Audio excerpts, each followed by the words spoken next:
ఖచ్చితంగా మీరు నేర్చుకోవాలి. గౌరవించడం అనేది చాలా అవసరం. టీచర్ల యొక్క ప్రవర్తన బట్టి పిల్లల ఎదుగుదల కూడా ఉంటుంది. తల్లిదండ్రుల యొక్క క్రమశిక్షణను బట్టి పిల్లల మీద కూడా ఉంటుంది. కాబట్టి తొలి గురువు తల్లిదండ్రులు అయితే మలి గురువు బడి. ఈ బడిలో ఎక్కువ కాలం ఉంటాం. ఈ బడిలో టీచర్స్ యొక్క ప్రభావం రిఫ్లెక్ట్ అవుతా ఉంటుంది. సో మనం చేసే ప్రతి అడుగు, వేసే ప్రతి అడుగు, చేసే ప్రతి పని ఇది మన పర్సనల్ కాదు. ఇక్కడ ఉన్నటువంటి 400 మంది స్టూడెంట్స్ కు సంబంధించింది. మంచి ప్రవర్తనను పెంపొందించుకోవాలి. చదువు అనేది చాలా చాలా సెల్ఫ్ రెస్పెక్ట్ ఇస్తుంది, సెల్ఫ్ కాన్ఫిడెన్స్ ఇస్తుంది, సమాజంలో మనకంటూ ఒక గౌరవాన్ని ఇస్తుంది.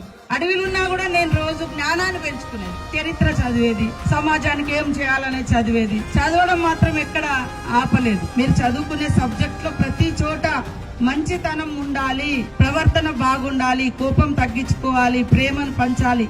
అంతిమంగా ఈ సమాజాన్ని జయించేది శాంతి, ప్రేమ మాత్రమే జయిస్తుంది.